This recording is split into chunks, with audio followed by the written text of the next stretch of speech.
In this session, we'll discuss empirical and molecular formula. Empirical and molecular formula हम दो तरह से किसी भी कंपाउंड को रिप्रेजेंट कर सकते हैं. बेसिकली हम कंपाउंड का स्ट्रक्चर जो निकालते हैं वो on the basis of molecular formula. But of course हम मॉलिक्यूलर फार्मूला को मतलब ऑब्टेन करने के लिए एम्पिरिकल फार्मूला का कैसे यूज करते हैं वो हम यहाँ इस सेशन में डिस्कस करेंगे. उसके पहले हम दोनों को सेपरेटली डिफाइन करते हैं कि what is molecular formula and what is empirical formula. Right.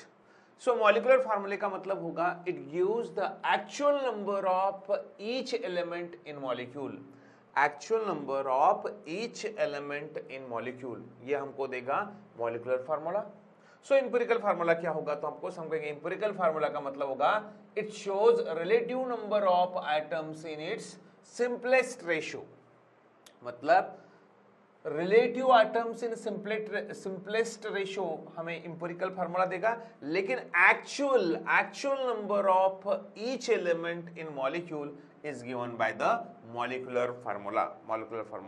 सो उसके अलावा हम कह सकते हैं मॉलिक्यूलर फार्मूला मतलब दोनों में क्या डिफरेंस है. Actual number of element in molecule आपको दे रहा है और यहां पर हमको किसके रूप में मिल रहे हैं relative numbers of atoms in its simplest ratio.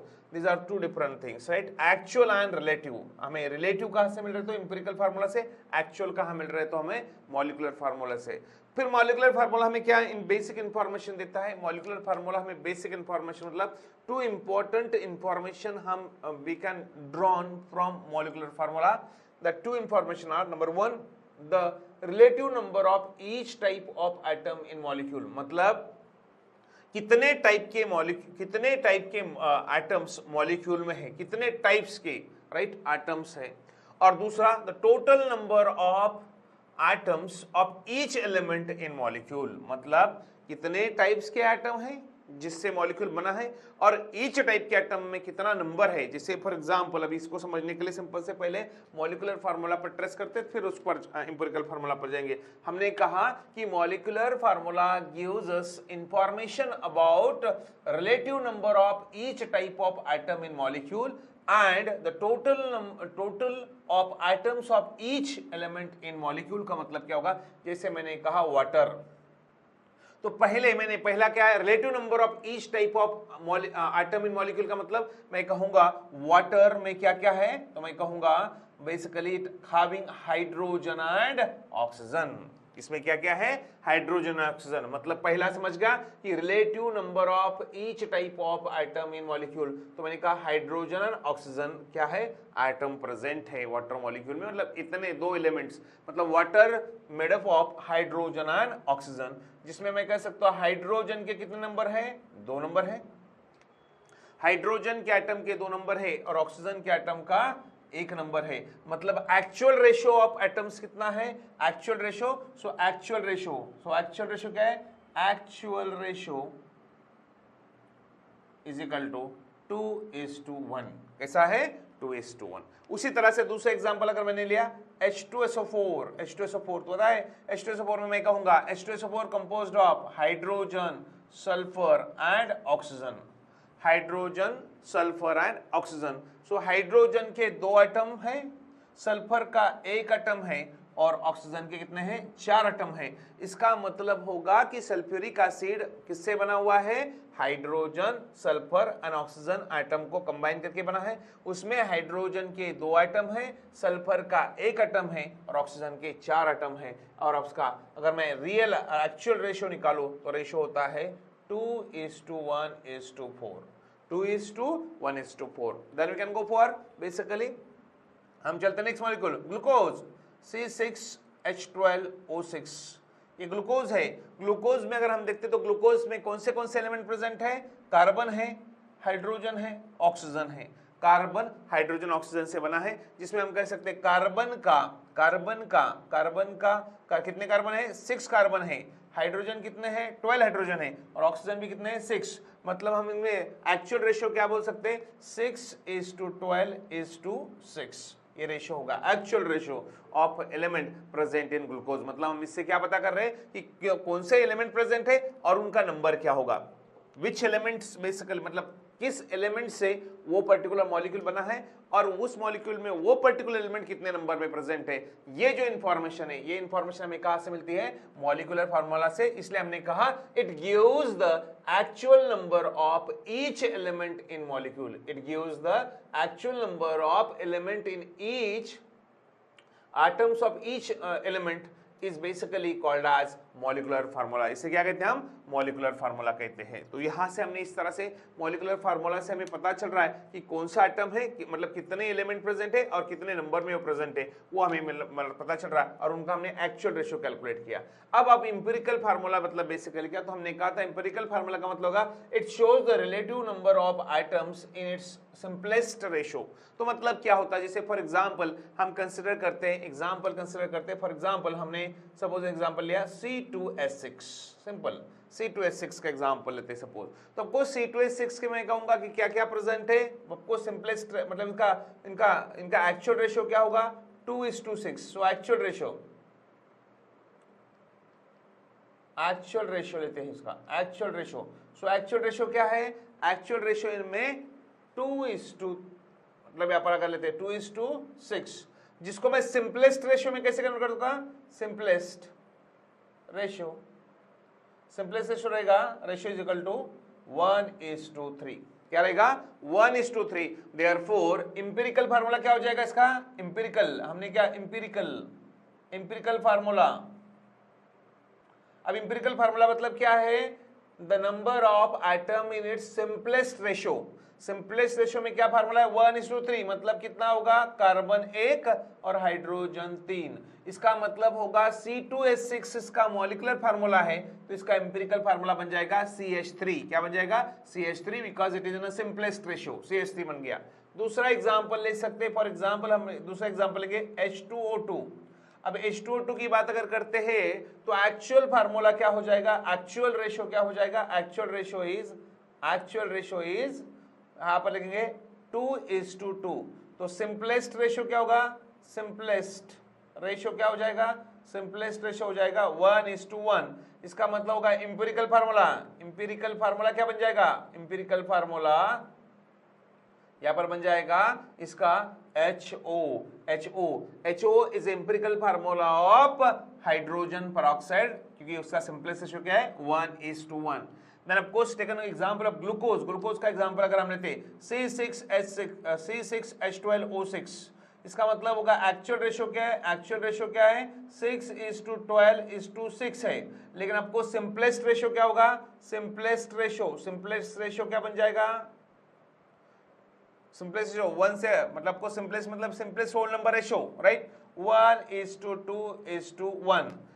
6 से डिवाइड किया तो 1:2:1। इसका मतलब क्या होगा, इंपेरिकल फार्मूला क्या बन जाएगा, empirical formula for glucose is equal to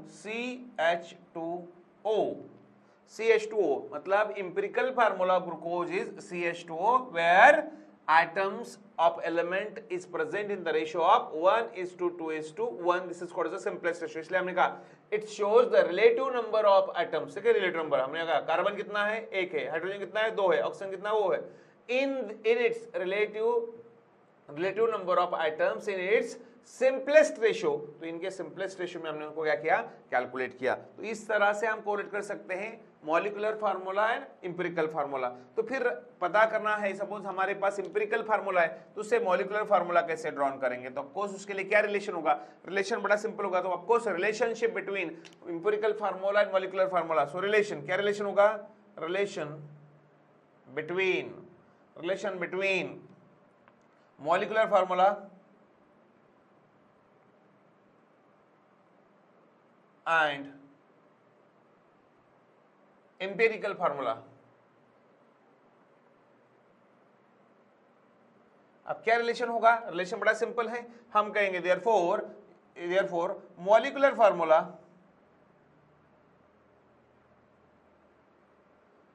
formula is equal to n into empirical formula.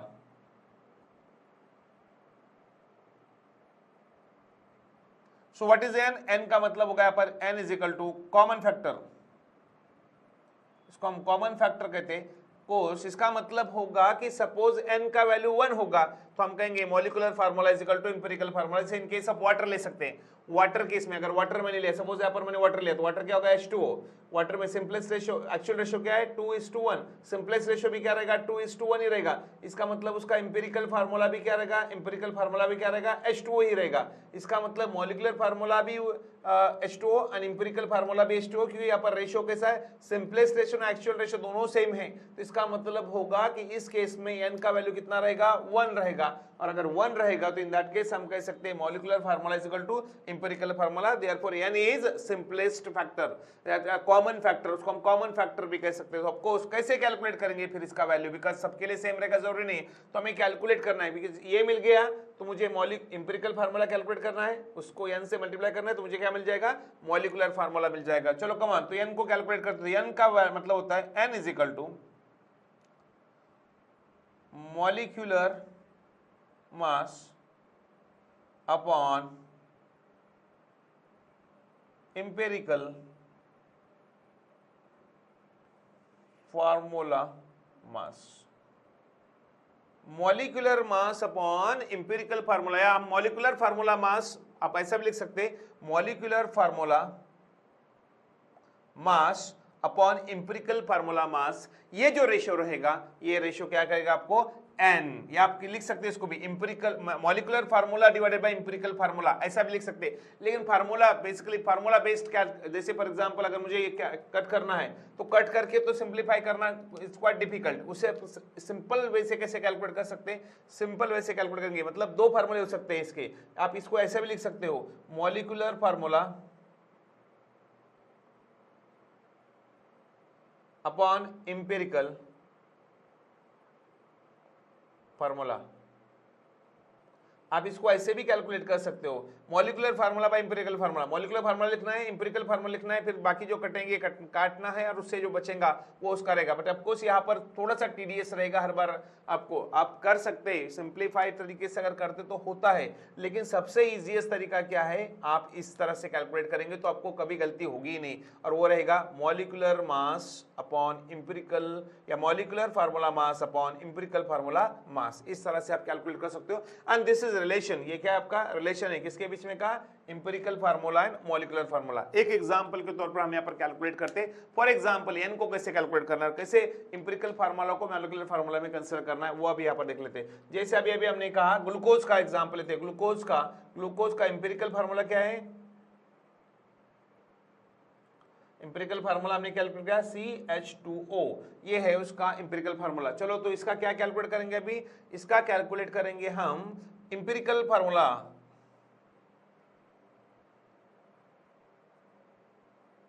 मास। क्या आएगा ये 12 + 2 + 16, 12 + 2 + 16, तो ये बन जाएगा आपका 30। और of course molecular formula mass glucose का, molecular formula mass of glucose कितना आएगा, molecular formula mass of glucose is around 180 आता है। देयरफॉर n का वैल्यू क्या होगा, n इज इक्वल टू हमने लिखा था molecular formula wait, molecular formula मास क्या है आपका, molecular formula mass upon empirical formula मास, 180 मॉलिक्यूलर फार्मूला मास है, एम्पिरिकल फार्मूला मास कितना है 30। अगर ये कैलकुलेट करते हो तो ये आता है बेसिकली 6।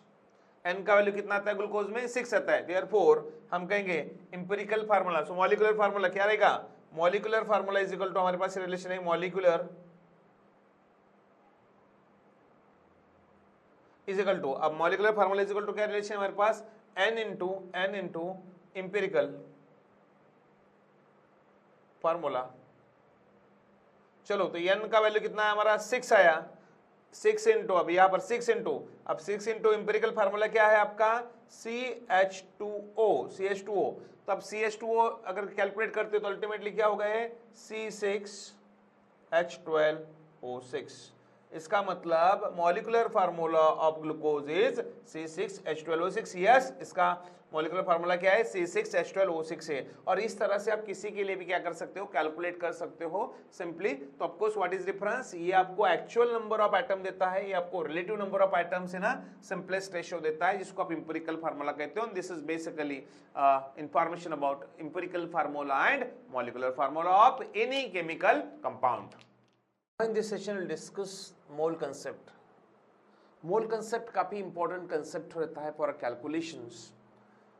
Mole concept में पहला जो point हम डिस्कस करेंगे, what is mole? What is mole? Because mole concept का मतलब mole का मतलब क्या होता है। एंड देखिए, जैसे फॉर एग्जाम्पल कुछ एग्जाम्पल के साथ उसको शुरुआत करते हैं। एग्जाम्पल के तौर पर लेते हैं, सपोज हमने कहा 1 डजन ऑरेंज। 1 डजन ऑरेंज का मतलब रहता है, मतलब होता है कि एक सेट में ऑरेंज के एक डजन में कितने यूनिट्स रहेंगे, कितने यूनिट्स रहेंगे ऑरेंज के? तो हम कहते हैं 12 यूनिट्स। मतलब 12 यूनिट्स का एक सेट को हम कहते हैं 1 डजन। मतलब 12 ऑरेंज को हम एक डजन कहते हैं। मतलब हमने 12 ऑरेंज के नंबर को रिड्यूस कर दिया कितने? एक नंबर, एक डिजिट में। That is called as 1 dozen. मतलब 1 dozen orange equal to 12 pieces of या 12 particles of orange, 12 number of orange. वैसे ही राइट, वैसे ही नंबर सिस्टम्स की जब हम बात करते हैं, नंबर को रिप्रेजेंट करने की जब हम बात करते हैं, तो मोल कंसेप्ट या मोल का कंसेप्ट बड़ा इंपॉर्टेंट होता है, क्योंकि मोल रिड्यूस करता है लार्ज नंबर ऑफ पार्टिकल या लार्ज नंबर ऑफ क्वांटिटी को एक छोटे से रिप्रेजेंटेटिव नंबर में हम क्या कर सकते हैं? डिवाइड कर सकते हैं, आपको उसको कन्वर्ट कर सकते हैं, जिसको हम कहते हैं मोल। सो व्हाट इज मोल? जैसे हमने कहा कि एक dozen is equal to 12 unit, 1 dozen is equal to 12 unit, जिस तरह से हमने कहा, वैसे ही मोल का कंसेप्ट क्या होगा या मोल क्या होगा? तो ऑफकोर्स हम कहते हैं मोल इज यूनिट ऑफ, हम क्या कहते हैं? Mole is counting unit. क्या है वो? काउंटिंग यूनिट है। वो काउंटिंग यूनिट है। अब एक काउंटिंग यूनिट मतलब वो किसको काउंट करेगा? आपको काउंटिंग यूनिट, या हम कह सकते हैं it is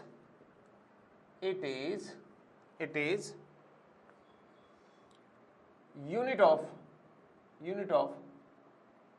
quantity of substance. Quantity of substance, it is a unit of quantity of substance. मतलब काउंटिंग यूनिट का मतलब क्या होगा? It is unit of quantity of substance. मतलब कितना सब्सटेंस वहां पर प्रेजेंट है, उसका हम क्या कहते हैं?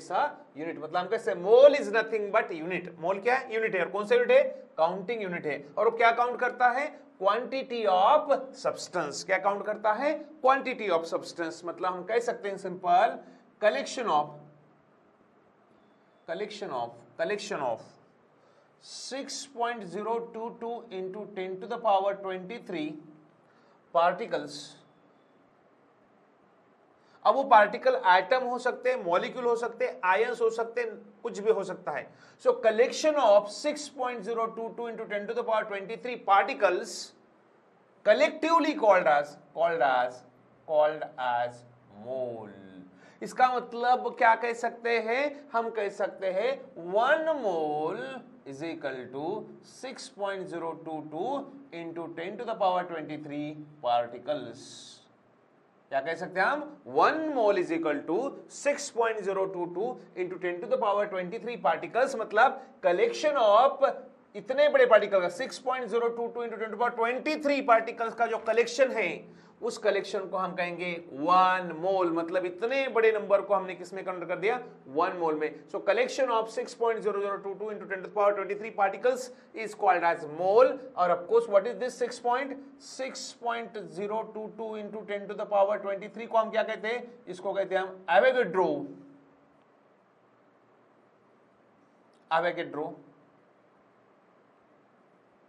Avogadro's number. क्या कहते हैं इसे? Avogadro's number. इसे क्या कहते हैं हम? एवोगैड्रोज नंबर, जिसको हम रिप्रेजेंट करेंगे Na से। क्या करेंगे हम इसको? Na से रिप्रेजेंट करेंगे। इसका मतलब इन सिंपल केस हम कह सकते हैं, सपोज अगर मुझे अभी इसका एग्जांपल देना है तो मैं कहूंगा 6.022 into 10 to the power 23 atoms of hydrogen। 6.022 into 10 to the power 23 atoms of hydrogen is equal to 1 mole of hydrogen atom, 1 mole of hydrogen atom.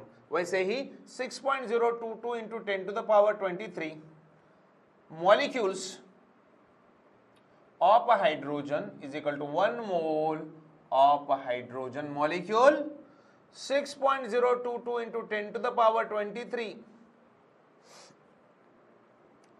Molecules या आयंस लिख सकते हैं, ions of hydrogen is equal to 1 mole of hydrogen ion, 1 mole of hydrogen ion. उसी तरह से 6.022 into 10 to the power 23 electrons is equal to 1 mole of electrons, 1 mole of electrons. इसका मतलब collection of Avogadro's number of particles is nothing but 1 mole. So 1 mole का definition बड़ा simple है, 1 mole is equal to 6.022 into 10 to the power 23 particles is nothing but called as 1 mole. उसे हम क्या कहेंगे, 1 मोल। और इसीलिए हमने कहा 1 मोल या mole is unit of quantity of substance, मतलब कितना क्वांटिटी उसमें प्रेजेंट है उसका जो यूनिट होगा, जिसको हम सिंपल कहते हैं counting unit, is called as mole. उसे क्या कहते हैं हम, मोल कहते हैं। सो ऑफ कोर्स अब नंबर ऑफ मोल्स कैसे कैलकुलेट करेंगे, तो ऑफ कोर्स इस वाला सिंपल सा मतलब फार्मूला बन जाएगा। सो नंबर ऑफ मोल्स जिसको हम कहेंगे small n, number of moles is equal to क्या होगा, number of moles is equal to, आप देखिए यहां पर नंबर ऑफ मोल्स का मतलब होगा नंबर ऑफ पार्टिकल्स। अब वो क्या हो सकते हैं, आइटम्स हो सकते हैं, मॉलिक्यूल हो सकते हैं और आयंस भी हो सकते हैं। वो मॉलिक्यूल्स हो सकते हैं, अगर मुझे नंबर ऑफ मोल्स कैलकुलेट करने, हर बार जरूरी नहीं होगा, सपोज इतने ग्राम के लिए कितना कैलकुलेट करना है या इतने नंबर ऑफ पार्टिकल्स के लिए नंबर ऑफ मोल्स कैलकुलेट करना है, तो फिर कैसे करेंगे। सो नंबर ऑफ पार्टिकल्स वो क्या क्या हो सकते हैं, पार्टिकल्स आइटम हो सकते हैं, मॉलिक्यूल हो सकते हैं, आयंस हो सकते हैं, डिवाइडेड बाय अवोगाड्रोस नंबर, जिसको हम कहेंगे Na, अवोगाड्रोस नंबर। इसका मतलब, और ऑफ कोर्स इस नंबर ऑफ पार्टिकल को हम अगर कैपिटल N कंसीडर करते हैं तो हम कहेंगे number of mole is equal to, in terms number of moles is equal to n upon Na। इसका मतलब होगा इस तरह से नंबर ऑफ मोल से क्या कर सकते हैं, नंबर ऑफ मोल्स में हम क्या कर सकते हैं, कैलकुलेट कर सकते हैं। इन सिंपल तो हम 1 मोल को डिफाइन करने के लिए बेसिकली व्हाट इज 1 मोल, तो हम बेसिकली 1 मोल को डिफाइन करने के लिए अलग अलग डेफिनेशंस लिखते हैं। जैसे फॉर एग्जांपल हमने कहा 1 मोल ऑफ एनी कंपाउंड। अब ये 1 मोल ऑफ कंपाउंड मतलब क्या रहेगा, किसी भी कंपाउंड को अगर मुझे करना है तो 1 mole of any compound contains many entities हो सकते हैं। 1 mole of any compound contain and many entities as atom present in 12 gram of carbon 12 isotope. मतलब उसके नंबर ऑफ मोल को कैलकुलेट करने के लिए हम उसे कंपेयर किसके साथ करेंगे, उसको कंपेयर करेंगे हम 1 मतलब कार्बन 12 आइसोटोप के साथ, उसको क्या करेंगे हम लोग कंपेयर करेंगे, और उसमें कितने नंबर ऑफ मोल कंपाउंड या कितने नंबर ऑफ मोल प्रेजेंट है वो हम कैलकुलेट करेंगे। इन सिंपल वे हम 1 मोल को कैसे डिफाइन करेंगे, तो हम कहेंगे 1 मोल का डेफिनेशन हम कहेंगे, अभी 1 मोल का डेफिनेशन हम कैलकुलेट करेंगे। फॉर एग्जांपल अब एटम के लिए तो हम कहेंगे 1 mole of atom. 1 mole of atom कैसे कैलकुलेट करेंगे, तो 1 मोल ऑफ एटम का मतलब होगा atomic mass in gram, atomic mass in ग्राम। इसका मतलब एग्जांपल के तौर पे कह सकता हूं 1 mole sodium, 1 mole sodium. So 1 mole sodium is equal to मैं कहूंगा 1 mole sodium is equal to मैं कहूंगा कितने, 1 mole sodium is equal to कितना आएगा, 23 ग्राम ऑफ सोडियम। मतलब 23 ग्राम ऑफ सोडियम का मतलब होगा 1 मोल ऑफ सोडियम। मतलब देखिए 23 को हमने रिड्यूस कर दिया किसमें, 1 मोल में। सो 23 ग्राम, बड़ा सिंपल सा कन्वेंशन हो जाएगा कि 1 मोल ऑफ एटम मतलब उसका atomic mass in gram, atomic mass in gram, तो हो जाएगा 1 मोल। इस तरह से जैसे ही 1 mole of molecule, 1 mole of molecule का मतलब क्या होगा, 1 मोल ऑफ मॉलिक्यूल का मतलब होगा, हम कहेंगे 1 मोल ऑफ मॉलिक्यूल अगर हमें दिया है तो हम कहेंगे मॉलिक्यूलर मास इन ग्राम, या उसको हम कहेंगे gram molecular mass, gram molecular मास, या सिंपल हम उसको मोलर मास भी कह सकते हैं, molar mass, molar mass, mass of one mole, right, mass of one mole, इस तरह से आप उसको कह सकते हैं। तो ऑफकोर्स फॉर एग्जांपल के तौर पर कह सकते हैं 1 मोल ऑफ वाटर मतलब क्या, 1 mole of water, 1 mole of water का मतलब क्या होगा, उसका मॉलिक्यूलर मास, मॉलिक्यूलर मास कितना होगा 18 ग्राम ऑफ वाटर। तो 1 मोल ऑफ वाटर का मतलब क्या होगा 18 gram of water, 18 gram of water. वैसे ही 1 mole of glucose, 1 mole of glucose, 1 mole of glucose का क्या होगा 180 gram of glucose. 1 mole of glucose का मतलब होगा 180 ग्राम ऑफ ग्लूकोज। इसका मतलब glucose is a molecule, water is molecule, तो इक्वल टू उसका मॉलिक्यूलर वेट। चलो 1 mole of particle, 1 mole of particles, 1 mole of particles is equal to क्या होगा 1 mole of particle, 1 mole of particle, mole of 1 mole of particle का मतलब होगा 6.022 into 10 to the power 23 particles. जैसे for example मैंने कहा 1 mole of electron, electron is a particle, 1 mole of electron अगर मैंने कहा तो मैं कहूंगा 1 मोल ऑफ इलेक्ट्रॉन मतलब क्या होगा 1 मोल ऑफ इलेक्ट्रॉन का मतलब होगा 6.022 into 10 to the power 23 particles. क्या होंगे इतने पार्टिकल्स होंगे, उसे हम कहेंगे 1 मोल, उसे क्या कहेंगे हम 1 mole of particles, 1 mole of particles. जैसे ए बी सी ऐसे डेफिनेशंस हम लोग चलते हैं 1 मोल ऑफ पार्टिकल। अगर हमने कहा 1 मोल डी, अभी 1 mole of gas, 1 mole of gas, 1 mole of gas, right, in terms of gas, in terms of 1 mole of gas मतलब क्या होगा 1 मोल ऑफ गैस मतलब क्या होगा, तो हम कहेंगे 1 mole of gas is equal to 22.4 litre of gas at STP। So of course 1 mole of gas is equal to क्या होगा 22.4 liters of gas, right, उसका गैस का वॉल्यूम होगा कितना, वॉल्यूम होगा 22.4 लीटर, इतना वॉल्यूम होगा। 1 मोल ऑफ गैस मतलब 22.4 litre of volume of gas, volume of gas, volume of gas at STP। ये स्टैंडर्ड टेम्परेचर प्रेशर पे की बात रहेगी, condition should be standard. For example 1 mole of helium gas अगर लेते हैं हम, 1 मोल ऑफ हीलियम गैस अगर लेते हैं तो इसका मतलब होगा 22.4 litres of helium at STP। वैसे ही 1 मोल ऑफ ऑक्सीजन गैस भी लेते हैं तो क्या आएगा 22.4 लीटर एट STP। तो इसका मतलब होगा 1 mole of atom is equal to atomic mass in gram, 1 mole of molecule is equal to molecular mass in gram, 1 mole of particle is equal to Avogadro's number of particles, 1 mole of gas is equal to 22.4 litre of gas at NTP, right. वैसे ही 1 mole is equal to 1 mole of substance. इस तरह से आप calculate कर सकते हैं अलग अलग इसके लिए। तो सिंपल वे से हम कह सकते हैं, तो इनमें क्या काउंट कर रहे हैं हम 23 ग्राम मतलब 1 मोल, 18 ग्राम मींस 1 मोल, मतलब हम उसे क्या कर रहे हैं काउंट कर रहे हैं उसके क्वांटिटी को, हम काउंट कर रहे हैं। सो ऑफकोर्स किसको, तो हम इसलिए कहेंगे it is unit of quantity of substance, जिसको हम कहेंगे counting unit. So in simple what is mole? Mole is a counting unit and it count the quantity of substance present, it count the quantity of substance present at उस particular इसमें कितना quantity present होगा उसे हम represent करते हैं। और simple 1 mole का मतलब होगा Avogadro's number of particles, Avogadro's number of particles मतलब 6.022 into 10 to the power 23 particles। Now in this session we'll discuss molecular masses।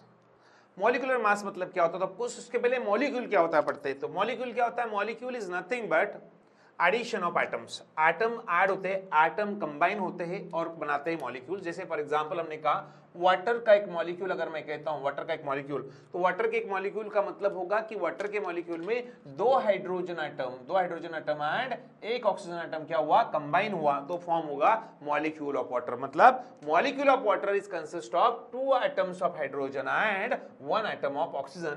जब कंबाइन होंगे तब हम उसे कहेंगे वाटर मॉलिक्यूल। मतलब molecule is obtain by combining atoms. Atoms combine होते हैं और क्या बनाते हैं, मॉलिक्यूल बनाते हैं। सो व्हाट इज मॉलिक्यूलर मास? फिर मॉलिक्यूलर मास एटम मॉलिक्यूल बनता है बाय एडिंग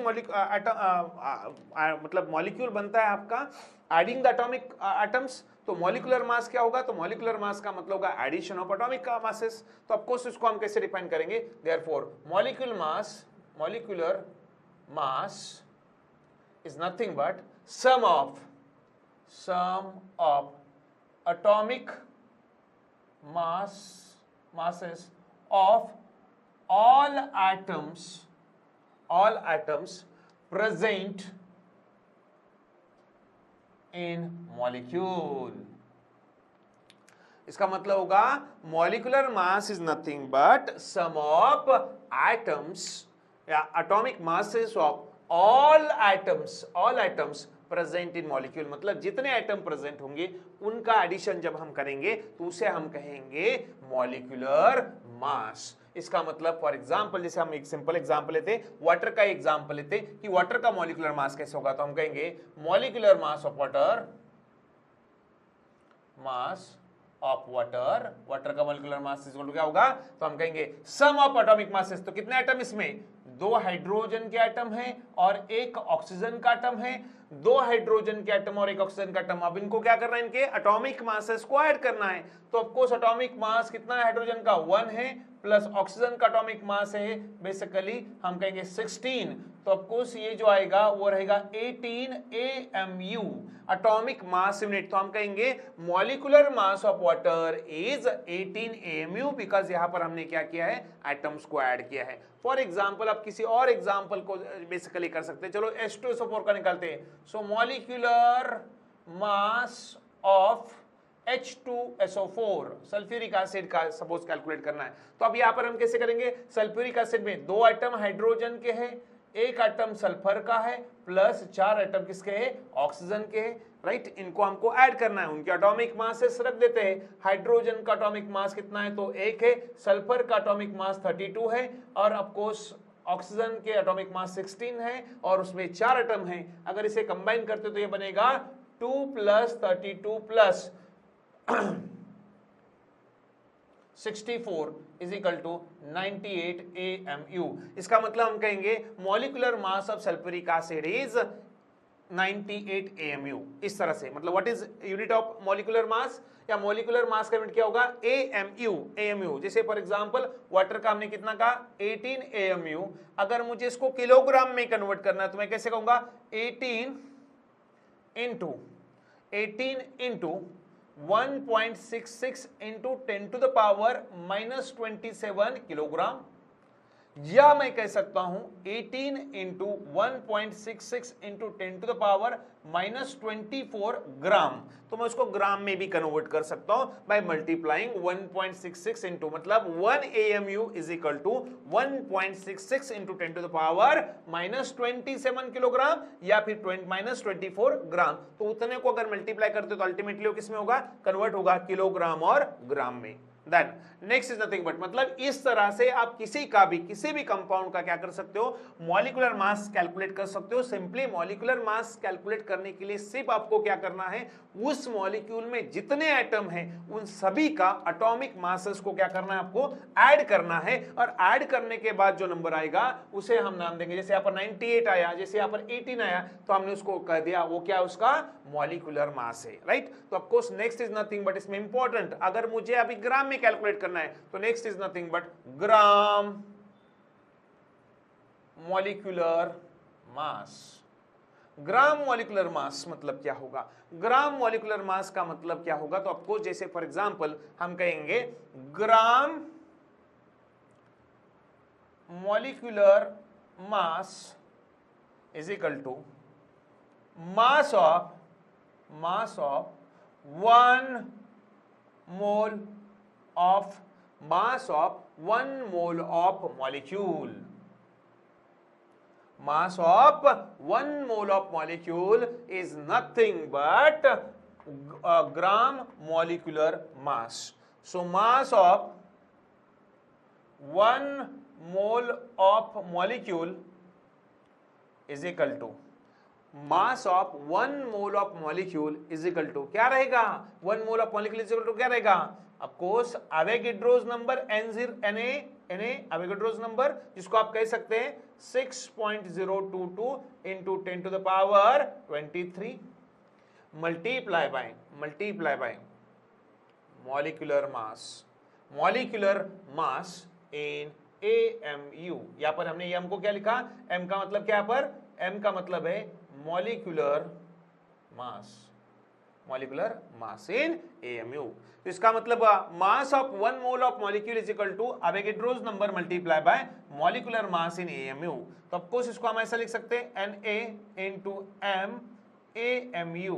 तो ऑफ कोर्स AMU का मतलब क्या होता है, AMU is equal to 1 upon Na in gram, 1 upon Na in gram. तो ऑफ कोर्स ये क्या हो जाएगा, Na into mass multiply by 1 by Na in gram. तो अल्टीमेटली ये क्या आंसर हो जाएगा, तो ये रहेगा m इन ग्राम। तो हम कैसे कह सकते हैं, तो ऑफकोर्स हम कहेंगे gram molecular mass is nothing but when molecular mass of molecule represent in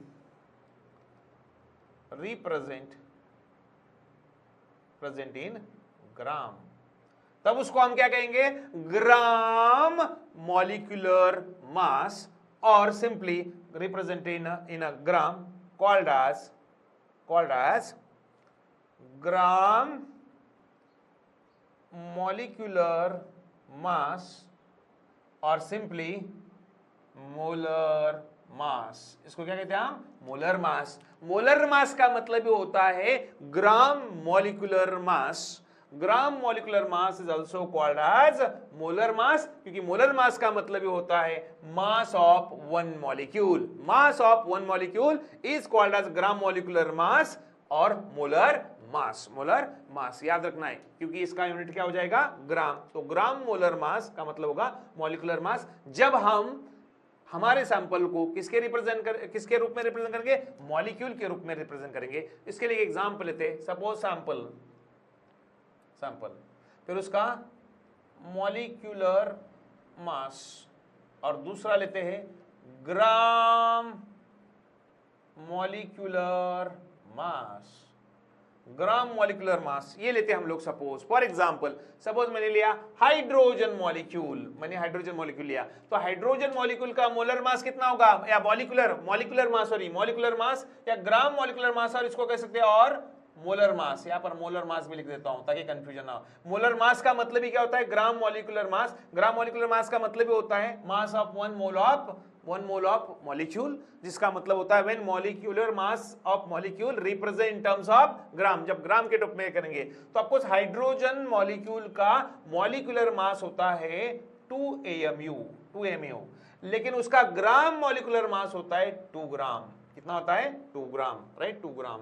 जैसे फॉर एग्जांपल यहां पर अगर मैंने लिया नाइट्रोजन मॉलिक्यूल की बात करते हैं, तो नाइट्रोजन मॉलिक्यूल का मॉलिक्यूलर मास होता है 28 AMU, लेकिन उसी का ग्राम मॉलिक्यूलर मास होता है 28 ग्राम। अगर मैंने सल्फ्यूरिक एसिड लिया, H2SO4 लेता हूं, H2SO4 का मॉलिक्यूलर मास हो जाएगा 98 AMU, जैसे हमने यहाँ पर कैलकुलेट भी किया है 98 AMU, लेकिन उसका ग्राम मॉलिक्यूलर मास हो जाएगा 98 ग्राम। जैसे हमने वाटर का कैलकुलेट किया, कितना आया 18 AMU, क्या मॉलिक्यूलर मास, लेकिन उसका मोलर मास या ग्राम मॉलिक्यूलर मास कितना आएगा, मॉलिक्यूलर मास कितना आएगा, ग्राम मॉलिक्यूलर मास कितना आएगा 18 ग्राम। तो इस तरह से हम कह सकते हैं basically molecular mass and gram molecular मास। अगर मुझे किलोग्राम लिखना है तो क्या करना है, इसे भी यहाँ पर किलोग्राम के रूप में करना है, किलोग्राम ऑफ मतलब when molecular mass of molecule is represent in terms of kilogram, तो वहां पर किलोग्राम में आ जाएगा। तो ये बट ऑफ कोर्स स्पेसिफिकली हम लोग ग्राम में रिप्रेजेंट करते हैं, इसलिए हमने ग्राम मॉलिक्यूलर मास ही निकाला। सो ग्राम मॉलिक्यूलर मास, जिसको हम क्या कहेंगे, मोलर मास, और मोलर मास का मतलब होगा mass of 1 mole of molecule. Mass of 1 mole of molecule is called as molar mass या फिर ग्राम मॉलिक्यूलर मास।